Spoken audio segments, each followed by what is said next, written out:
So thank you everybody for joining us today on the Online Network and Learn event. And today I am very happy to have as our expert trainer, Carol Boston. And she's going to be teaching on failing courageously and how to turn small steps into giant leaps. And I can remember so many times when I failed as an entrepreneur and how not giving up and learning and growing through those experiences actually propelled me forward. And Carol Boston is the CEO of CB Accelerators. She's an ex-collegiate and professional tennis player. She has 27 successful years in sales for companies like AT&T, Sprint, and Paychex. She's a business growth strategist and leadership coach. She's an award-winning speaker. She's spoken at Kaiser University, Nova Southeastern University, American Express, Women's Executive Club, Leaders Luncheon, Lawyers Group, Fort Lauderdale Chamber of Commerce, and many more. So welcome, Carol. I'm so glad to have you here today and to do this training with us. So as we go along, if anybody has any questions, make sure to put them in the chat, and we will either answer them as we go along or we will answer them at the end. So Carol, I am going to let you loose to do your training. All right. Thank you so much, everybody, for coming. And when I speak, I like it to be interactive. So there's going to be times when I'm going to go, raise your hand. And I want you to raise your hand, or you can raise it in the chat. I want it to be fully engaged and participate. So we're going to start off with a question. Raise your hand if you've ever spent a ton of time and a lot of hard work getting ready for a meeting only to have it canceled at the last minute. Come on, I know you're raising your hands, right? It happens, and you sit there and you think, oh my God, this is the worst thing could have happened. I spent all this time. But when you look back in retrospect, it turned out to be a blessing in disguise, right? One of my friends, Lisa Nichols, says sometimes your greatest blessings come wrapped up in sandpaper. And I didn't know it back in 2014. I was about to get roughed up. You see, I'd had over 26 successful years in corporate America, big companies, AT&T, Sprint, Paychex. I had gotten the awards. I had walked the stages. I could do this in my sleep. I thought I had it made until the day I didn't. Until the day I got that call and they told me they were cutting my territory by 80%. 80%? I've been working this territory for 5.5 years. You see, I thought they were setting me up to fail. But I love big corporations. A friend of mine whispered in my ear about this small company who had a great opportunity. So off I go and I interview and I get hired. They gave me for the first time a director's title. They doubled my base salary. I could just see the income potentials. Now, I had negotiated a vacation up front because I'd already paid for it. So there I was in my 6th week on the job on vacation, being a good employee, staying in touch with my boss, the CEO. He sent me an email. I'll never forget. It was a Saturday morning at 9 o'clock and asked me my opinion on something. And so I replied back and I waited and I waited. It took 12 hours. 9 p.m. Ding, there it was. Carol Boston, you got mail. And here's what it said. It said, Carol, comma, that's what you really think? And it had 5 question marks behind it. Then it said, don't bother coming in here on Monday. When your vacation's over, you're done here. What? I don't get fired? I just got fired in an email? So I come back from vacation, and the very next day, I have an interview. And I interviewed all over this country. First, second, third, fourth interviews. I interviewed over and over and over. No, just kept getting the same results. Go blowing through my 401k, frustrated. And in my prayer time, many, many months into this process, I said, God, yeah, I really did yell. I said, you made me. You know I'm not cut out to be an entrepreneur. You know I don't want to own my own business. You've got to help me find a good job. 2 weeks to the day from that prayer, I got an email from a woman. I had met her one time at a conference for 30 minutes out of state, and out of the blue, she gifts me a $3,500 ticket to go to Los Angeles to begin studying at Guerrilla Business School. Now, you must know that Guerrilla Business School is a foundational school for entrepreneurs. So you see, my God has a sense of humor. What I was doing wasn't working. And I figured, I don't know what I don't know. So off I went to Los Angeles to begin studying. Here's a writer downer for you. This is the first thing I learned. You might want to write this down. You can't read the label when you're inside the jar. That's a writer downer. Every one of us are in our own jar. That's why I believe everybody needs a coach. I have a coach and I'm a coach. Oprah Winfrey has 4 coaches. When asked why she had 4 coaches, she said, well, no one's an expert in all 4 quadrants of my life. And I want to know that I'm living my life at the highest level in all areas.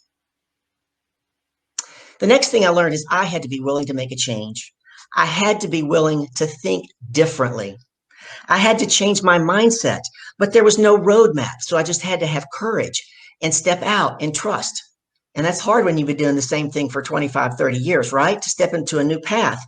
And I took one of the biggest risks mentally, emotionally, financially, physically to go from corporate America. How many of you got scared when you started your own business? Raise your hand. Show me. How many of you still get scared sometimes? I know I still do. But now I have the tools to deal with that. One of the tools I learned is I had to become consultative in my thinking. If I wanted a different result, I had to act differently. In order to act differently, I had to think differently. How could I change my thinking? I had to believe differently. And it opened me up to empowerment and new tools and a different way of viewing not only the world, but communication. And I studied with some of the best. You've all heard of John Maxwell, Nurka, Michael Streisner, Lisa Nichols. I learned a lot from all of them. But part of the transformation in all of this was me going from an employee mindset to a leadership mindset. And you might be asking, well, what really prompted all this? I realized that when I got fired, I still had an employee mindset. I didn't stand up for myself. I didn't go in there and question that guy. I didn't advocate on my own behalf. I didn't ask empowering questions to see why I was getting this resistance. And that's why it is my mission today to raise up women leaders so they have a voice, so that they know their value, own their power, and advocate for themselves, because the world is waiting for all these women leaders who need to rise up. Now, as a leadership coach, I guide people at all levels to find the leader within them and to nurture it, to become the transformational leader so that they can successfully effect change and growth, both personally and professionally, whether they're trying to advance their career or advance their own business. Now, put it in the chat or raise your hand. Who would agree with me? Change is hard. Our brains work against us, don't they? And I certainly had resistance to learning something new. Trust me, I wanted to stay with what was familiar. You see, back then, I didn't know what I was talking to you about today. I didn't know what I didn't know. There's a famous quote by Maya Angelou that says, I did the best I knew how to do with what I knew. But when I knew better, I did better. Today, you're going to hear and learn, and you're going to get challenged, implement it in your life. Now, how many of you believe that a title gives you authority? I'm a CEO. I'm a VP. I'm a director of HR. Yeah, I used to believe that too. Why is that?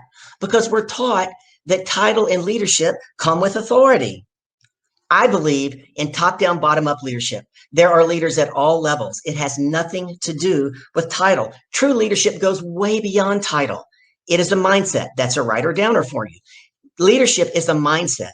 It's your actions and your attitude. You can be a leader in your community. You can be a leader like Kim was talking about in the church. You can be a leader in your department or in networking. And it is my belief, and that of Peter Drucker, who was a foremost pioneer in leadership almost 40 years ago, that you cannot effectively lead anyone else until you can effectively lead yourself. So when I took a step back, I realized that leadership comes from within. Yet most of us are looking for what? We're looking for promotion. Promotion comes from the outside. Today, we're going to talk about leadership that comes from the inside. If you will recognize that you have it within you, you too can become the disruptor, the collaborator, the leader. See, folks, failing courageously is about saying yes and taking action. And the key is you have to take action without judgment, because leaders take risks. How many of you have ever heard of Sarah Blakely, founder of the women's wear line called Spanx? Come on. Nobody's heard of, Crystal's heard. I know Crystal's heard of Spanx. Sarah Blakely, her first year in business grossed $4 million. Her second year in business, she grossed $10 million. Now, here's the thing I didn't tell you.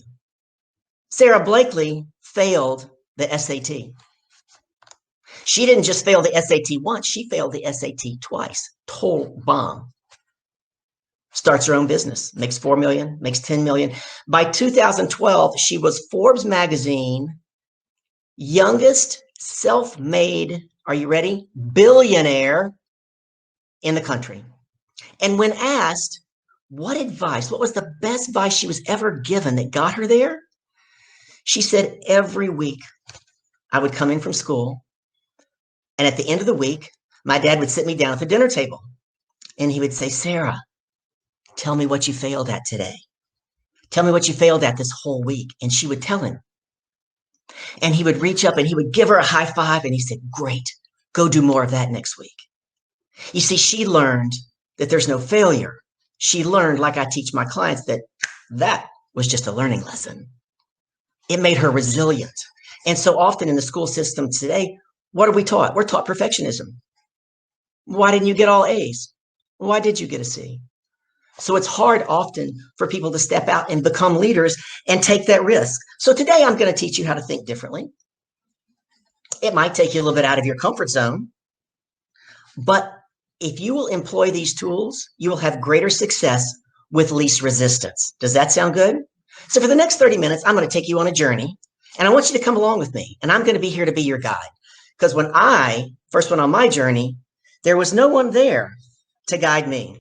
And my intention is to introduce you to 3 tools to help you make progress in developing more transformational and consultative leadership mindset so you can achieve greater success more quickly in your organization, in your personal life, and in your business.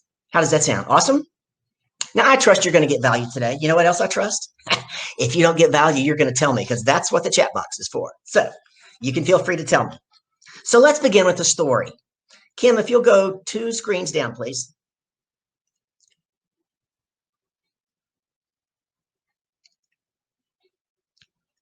Take a look at my elephant. You like my elephant? I had that crafted. It's on a big old piece. No, not that one, Kim. Go back to the elephant. There you go. And the very first time I used this elephant, it was at American Express a year ago, January, and I had it facing away from the audience. And when I turned it around to use it, I got tickled to death, and I started grinning and I started laughing. And I said, who loves my elephant? And the director of HR who hired me, she goes, I love that elephant. And here's what I realized that elephant did for me. So often, as a coach and a teacher, I want everybody to get everything I have to give. And so I can get too serious. But that elephant reminds me that learning is fun, right? And it helps me be less serious and more at ease. Now, I'm going to take you on a story, and some of you may have heard a variation of this story, but bear with me.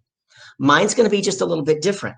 And each one of you, whether you're watching this live or in review, is going to hear it differently because you have a different lens, a different skill set, a different knowledge set, and you have different experience. So there was 3 gentlemen, and they were coming out of a clearing, out of a forest, onto a big dry road. And it was a hot, hot, hot sunny day. And the only reason they knew that it was sunny is because it was so hot. Because you see, these 3 men had been blind from birth.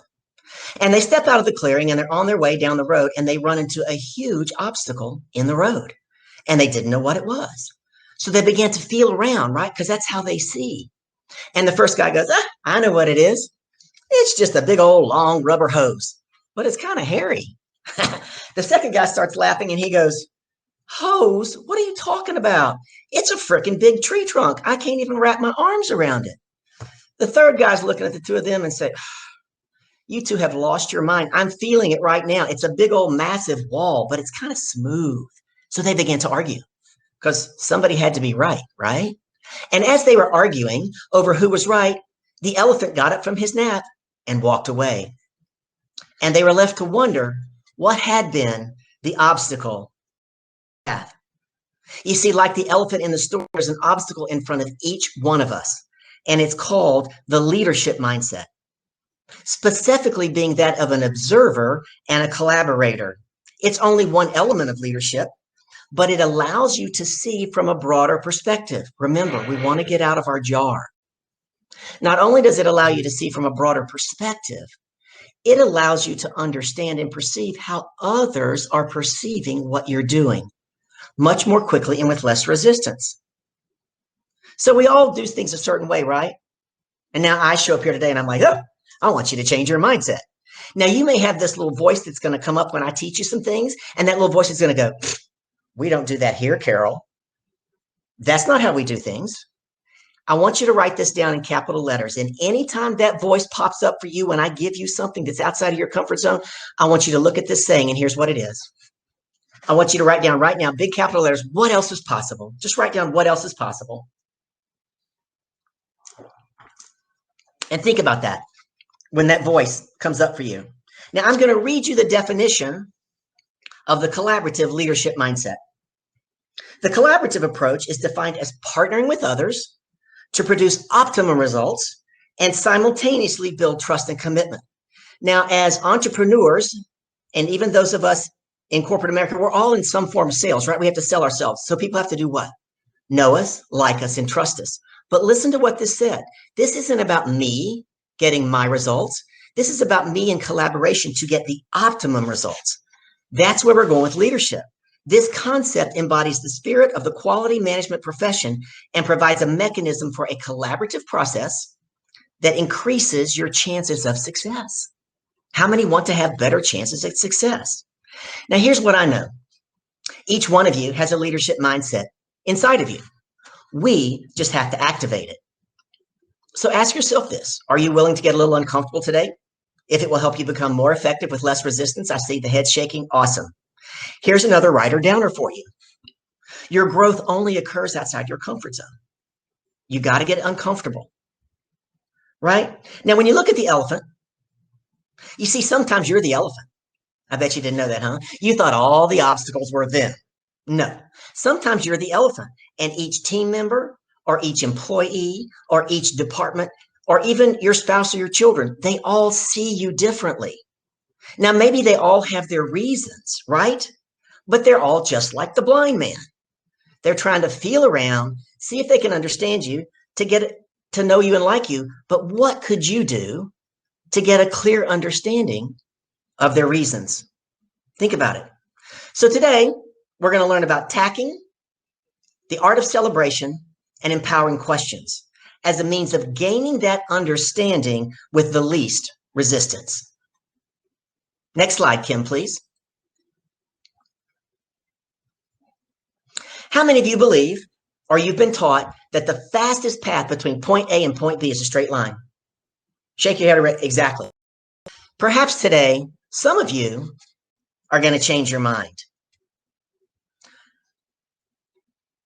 How many of you, first let me introduce you to tacking.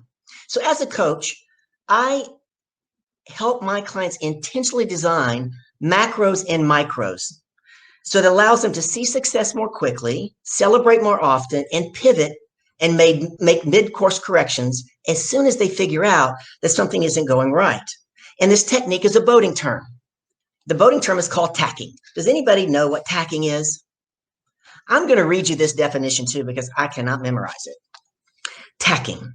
It's a sailing maneuver by which a sailing vessel whose desired course is into the wind turns its bow toward the wind so that the direction from which the wind blows changes from one side to the other, allowing progress in the desired direction.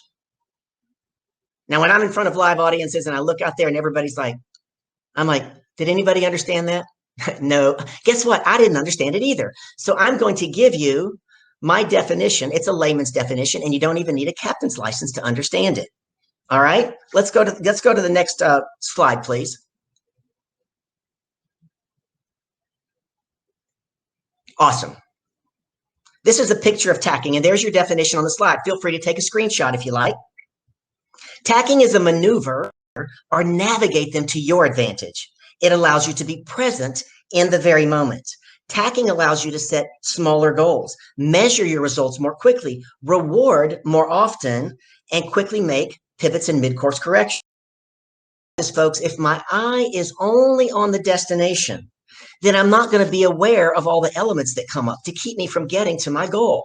How many times have you gotten blindsided by something like, I didn't see that coming, right? Because your eye was only on the goal. So think about times when you're working with your team, you're working with your boss in your department, and you're trying to either, I don't know, maybe you're trying to get money for a budget.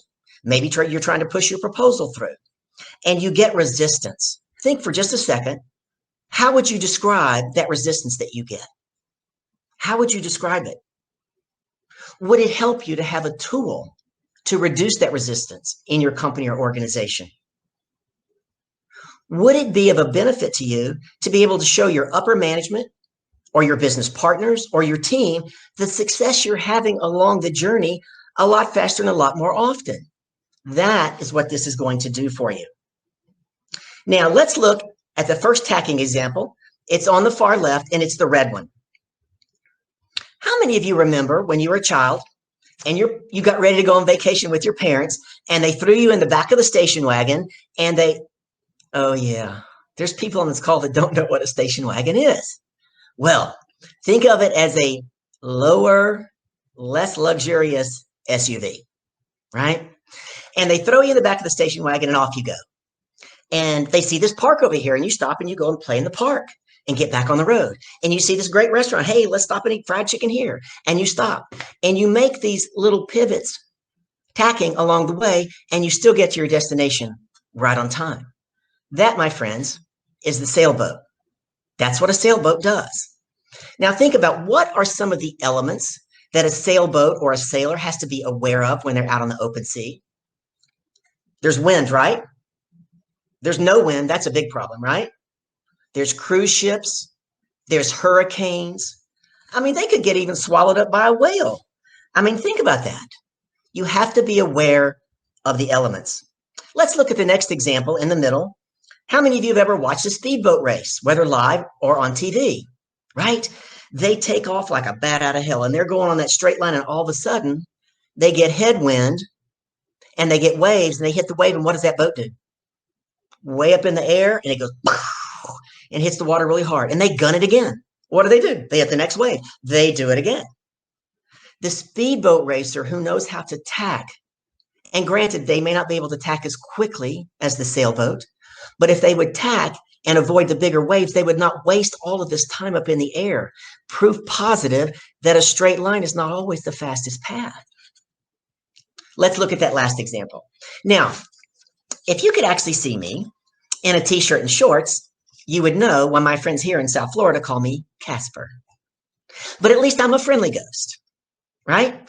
This last example has to do with the ocean, and I do not go to the beach. Just not my thing. But I understand this last example so clearly, and if you have ever lived close to the ocean or even watched it on the news sometimes, you will understand that there are rip tides. There are rip currents, right? And it's called undertow. If you decide you get caught in that undertow and you decide I'm going to swim in a straight path for that shore, there's a 99% chance you're going to die. People do it all the time. That last one shows you that you need to tack, you need to swim parallel to the tide. And when you're out of that rip tide, then you swim safely back into shore. Is any of this making sense? Let's relate this, taking these little tacking steps, to how do you eat an elephant? And I wish I could see your faces. We all know that saying, right? How do you eat an elephant? One bite at a time. That's what tacking does. You do things in micros and macros, and every day you have 3 micros. These are easily bite-sized, digestible micros that get you closer. They don't get you to your goal in day 1. They get you closer to your goal day, right? And we're still going to run into resistance. We said our brain works against us because change is hard. How many of you, and I'm looking for complete honesty here, have ever wanted to just quit? Come on. Exactly. Richard Branson said, don't confuse needing to take a nap with needing to quit. Tacking allows you to rest. It allows you to take a nap so that you can get back up and get going again. Let's go to our next tool. Next slide, please, Kim.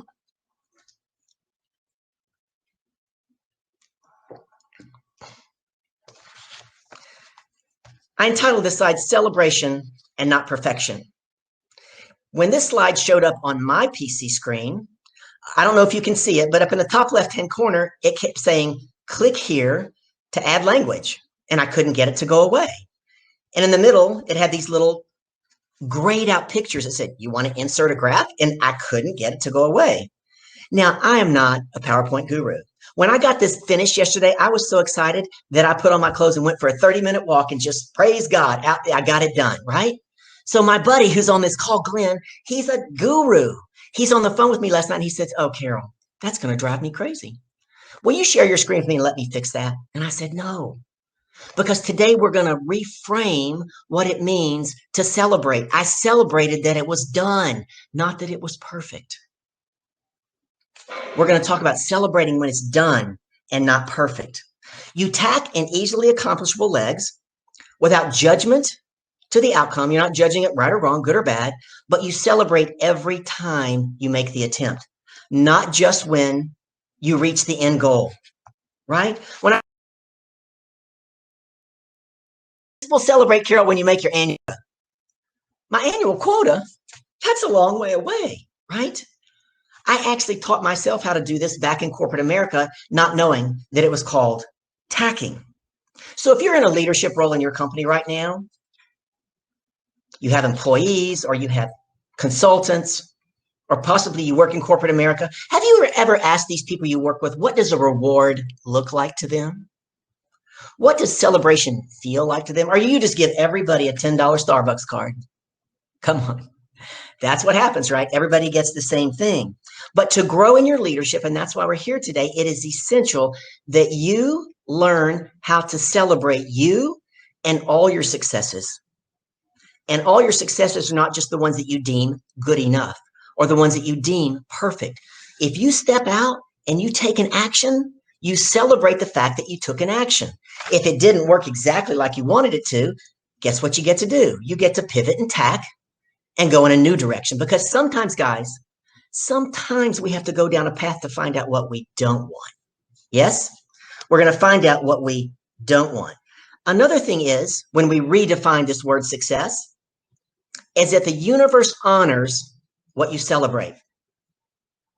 The universe honors what you celebrate. It's going to give you more of that. I have clients where I have seen this absolutely change lives when they learned how to do it. Real quick story, I'm going to give you the short version. Had a client, she was working with 2 or 3 of my tools, including one that I call my secret sauce that I'm not going to give you, but she struggled with this art of celebration, right? Because a lot of us women are raised, you don't celebrate yourself. That's bragging, that's boastful, and we put this negative connotation on it. If you're not going to celebrate you, why would anybody else celebrate you, right? She struggled with this. Month 1 goes by. Month 2 goes by. Finally, it was the week after Thanksgiving. She rolled her eyes, shrugged her shoulders, and said, okay, Carol, I'll do it. And I said, consistently? And she said, okay, I'll do it consistently. Tripled her income every month. It's not just the art of celebration, but it was a powerful impact to the other tools. What we celebrate, and it will give you more of it. One of my mentors, Keith Cunningham, said it this way: anything worth doing is worth doing poorly the first time, right? And then we learn and we get better. Let's go to the next slide, please. Empowering questions. I was introduced to empowering questions back in 2015, a year after I got fired, and I was amazed at their power. I decided I was going to master them. It's one of the things I teach on. At the top, if you want, take a screenshot of this. But here's something that's critical. If you don't want a screenshot, at least write this down. If you will change your language, you will change your mindset, and you will change your outcomes. That's a writer downer. Change your language. Change your mindset. You'll change your outcomes. Empowering questions are a highly, highly influential tool. Today, you're only going to get a basic awareness. I mean, we're going to try to get you to the novice level. I teach half-day to 2-day workshops to get people to intermediate and more advanced levels. Now, look at the top thing. It's very important. There's 2 things, 2 characteristics of a great question. You can read them right there with me. It always simplifies the problem and makes it solvable, or it will expand the number of possibilities available to solve the problem, right? We're going to get out of our jar and improve the situation. It didn't say finish the situation. It said improve the situation. So my question, think back when someone's told you no. Were you asking empowering questions to get clarity on their reasons for being in resistance to you? Does anybody know what they are? Anybody? Think about it like this.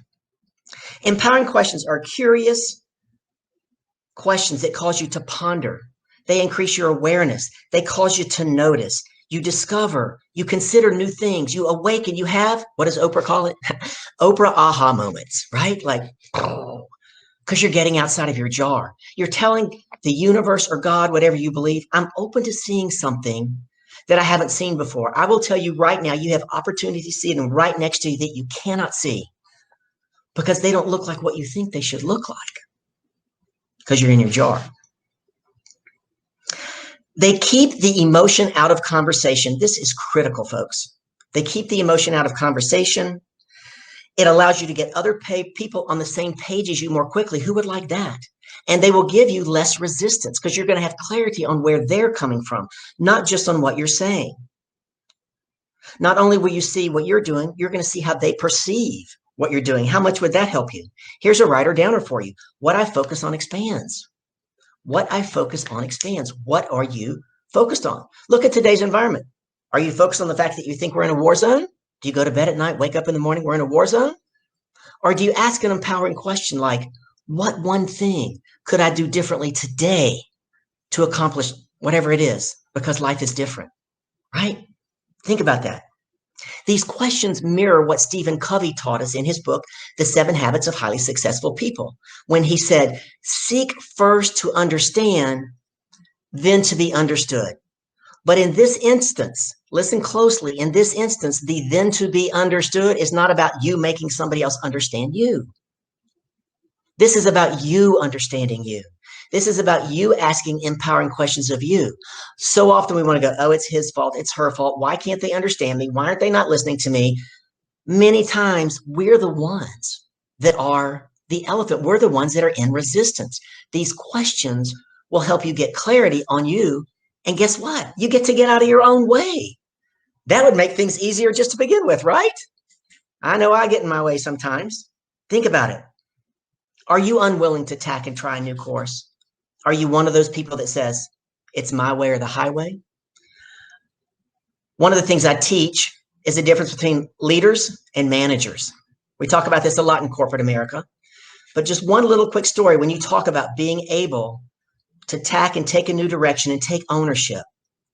A manager can climb the ladder, survey the field, look at what's going on, thinks, oh, this doesn't look quite right, but this is the field. And he goes back down the ladder and he looks at his team and he goes, shut up and keep working. We're making progress. The leader climbs that same ladder, surveys the field, comes down and says, stop working.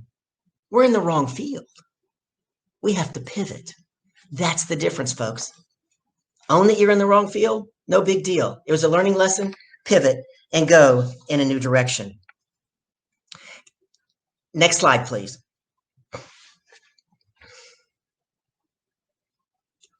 Empowering questions always start with who, what, how, and sometimes where.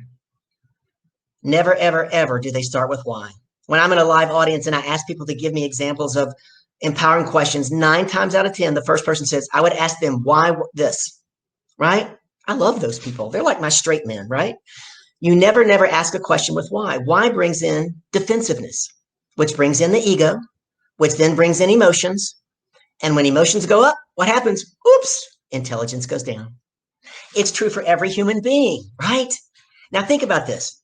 How many times have you said, oh man, I was so angry. I regret what I said, right? I said that out of anger.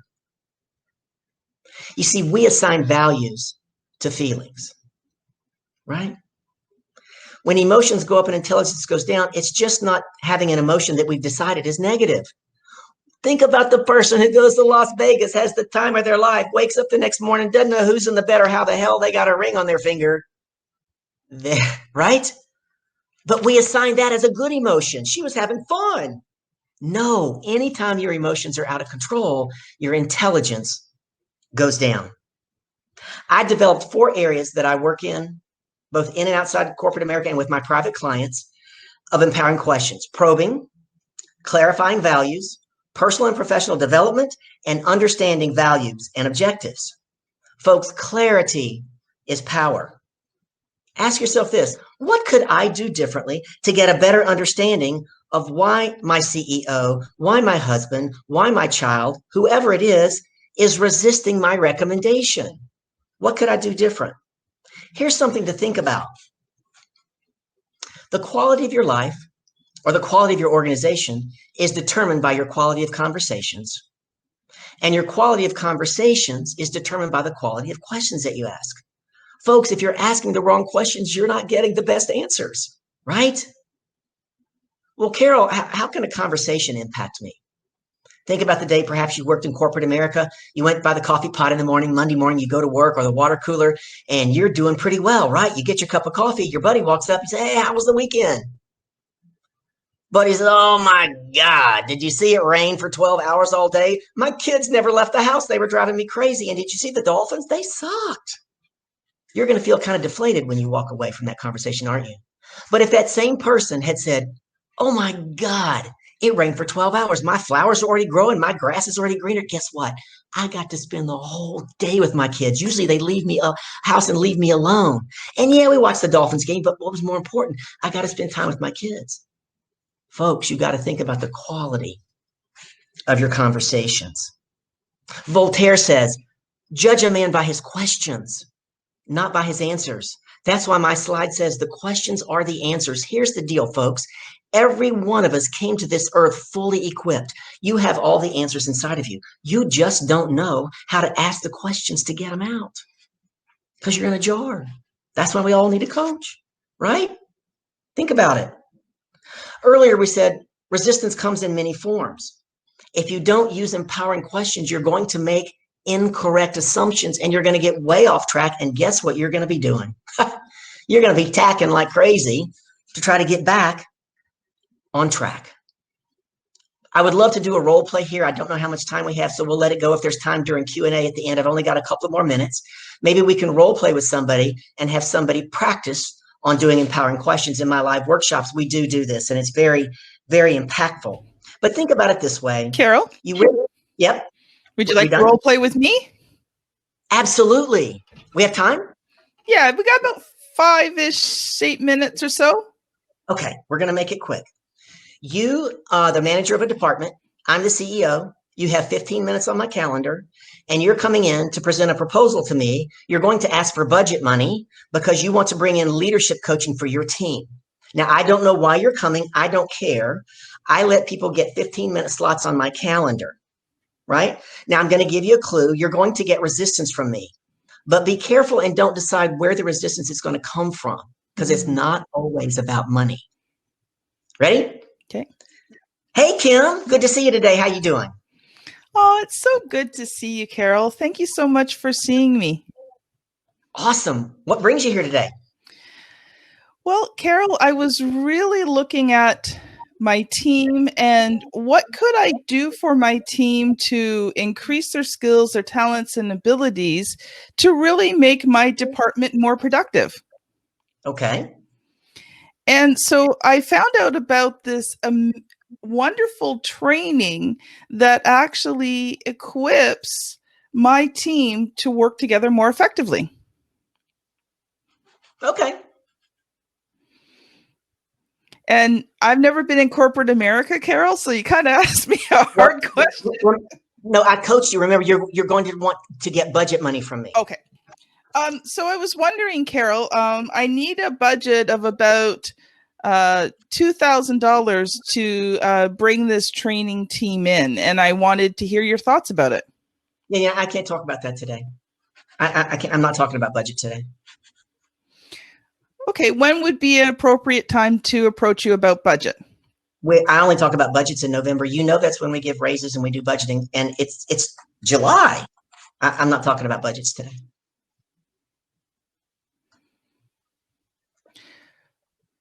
What would make you change your mind about talking about budgets? I'm gonna tell you to ask it more empowered. I want you to, when you change your mind, then my mind spins. One of the things I'm going to tell y'all in just a minute is you want to make it specific. So ask me, what one thing would have to happen for you to talk about budgets today? Because you're only looking for one thing, folks. What one thing would have to happen today for you to give me a few minutes to talk about the budget? So ask me. Okay. That's a very empowering question. So what one thing would have to happen today to get you to talk about the budget? Well, you could have provided me more research up front. I don't know who this person is. Mm-hmm. I've never heard of them. I don't know how good they are. So that would have helped me. Okay. If I was able to provide you that information. No. If is a yes or no question. You want to keep it who, what, how, or where. Ask me, what is the best format for me to present you this information in? Okay. So what is the best format for me to present this information to you in? Honestly, I'm very touchy-feely. I like to be able to read it or possibly print it out. So if you could send it to me in an email and then follow up with me. Okay. Now you want to move the meeting forward. So say, when can we schedule that next meeting? Okay. When can we schedule that next meeting? How quickly can you get me the information? I can have it on to you within the hour. In the hour? Okay, well, my day is full today and it's Friday. So reach back out and try to get on my calendar by Tuesday. Tuesday or Wednesday. I'm not looking at my calendar right now, but Tuesday or Wednesday. Thank you very much. Awesome. This was very, very good. Remember, you're trying to move the progress forward, right? You're not going to walk in and get budget that day, even at $2,000, right? So Carol, a lot of the people on here are entrepreneurs, so they're maybe not in a corporate situation. Okay. Can we do a role playing where we can maybe say getting resistance from a client? Absolutely. Now, do you want to be the client or do you want to be the business owner? You're a business owner. Be a business owner. I'll be the business owner. Okay. So we'll do it kind of quickly because I got two more quick notes to give you. Okay. You just told me that your price is $5,000. Okay. And I'm like, that ain't happening. I don't have that. Okay. So ask me an empowering question. You want to find out what that resistance really is. You don't know that I really don't have the money. Okay. Who, what, how, or where?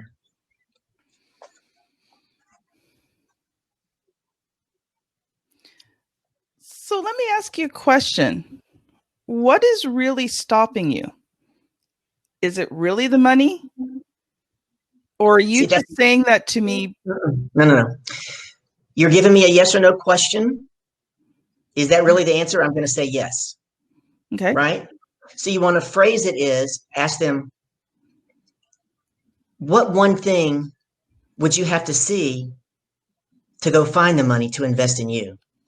Okay. Oh, I'm going to write that down. That's a good one. Give me a second. Right? What one thing would you have to see from me to go and find the money so you can invest in you? You tied it to them. You're not shaming them. You're not questioning what they said. You're opening up the door for them to look at a different opportunity.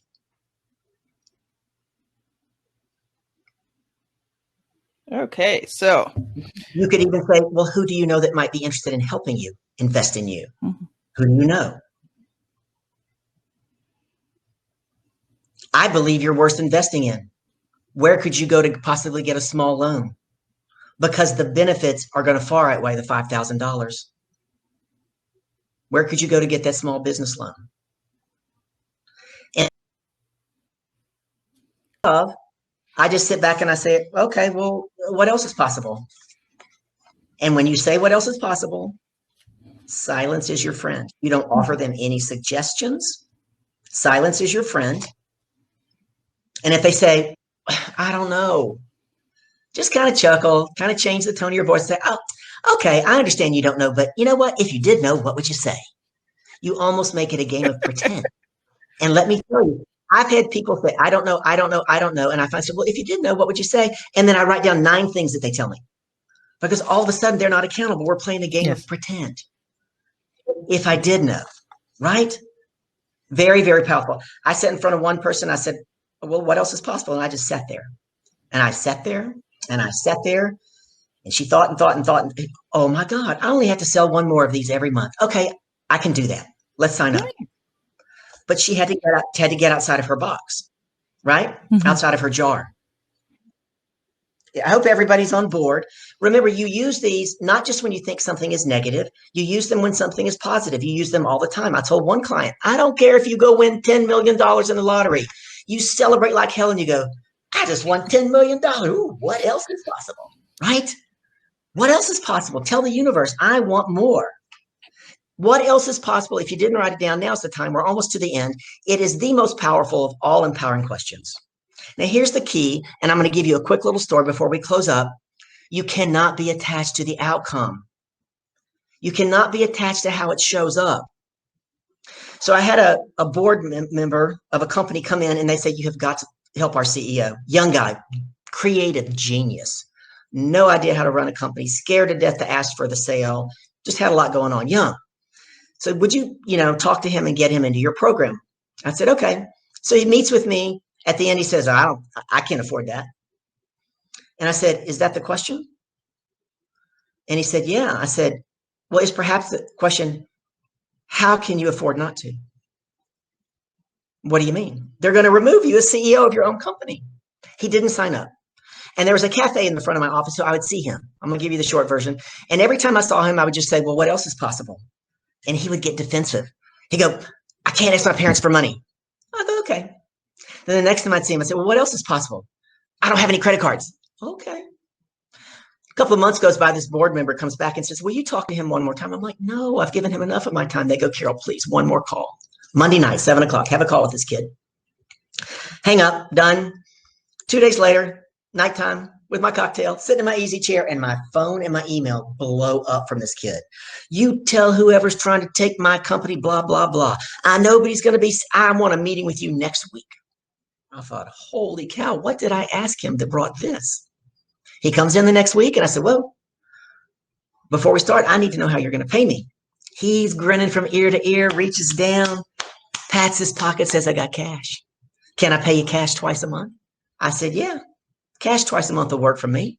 But tell me, what did I ask you that brought about this great change? And he goes, I got to tell you, Carol, every time I saw you and you said, what else is possible?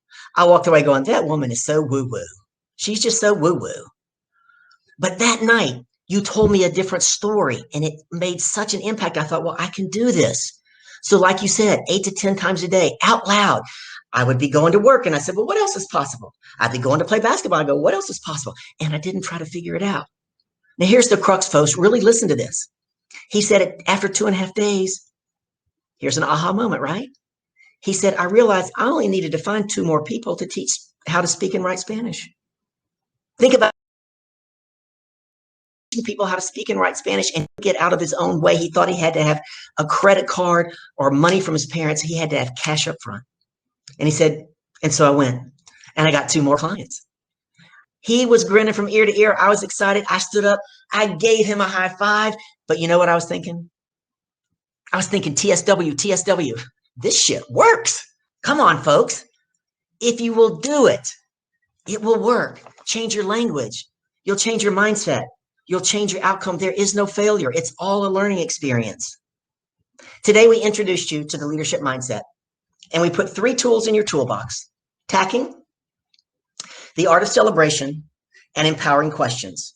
Ask yourself now, are you willing to begin to implement these so that you can propel yourself forward, not only for your business, but for yourself, and to become the leader that you were created to be? Here's what I want you to know. you're already a leader. How do I know that?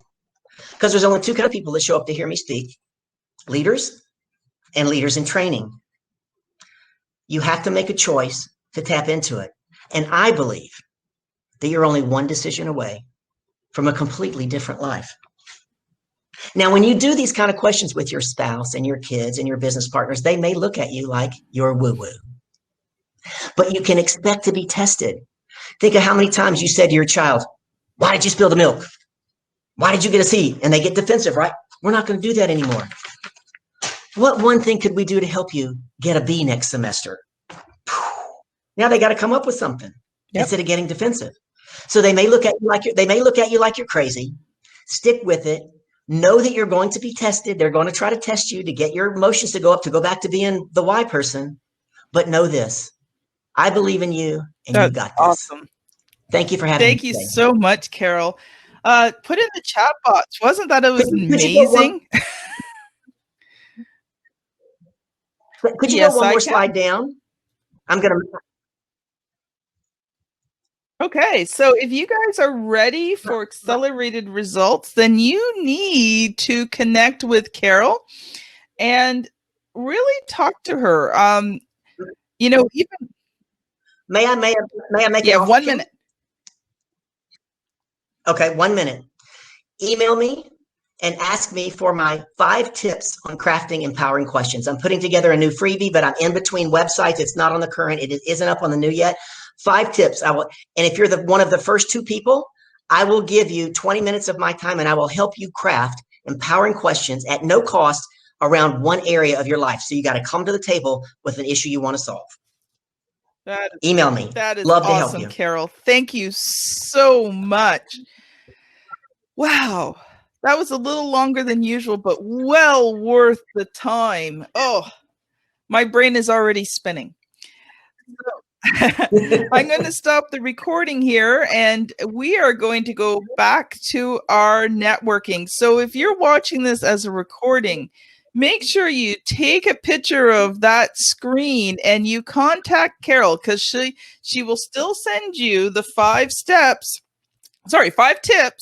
even if you weren't live on the online network and learn. So make sure that you connect with her. Carol, thank you very much. What an amazing training. Thank you very much for having me. I appreciate it. Love to be of service.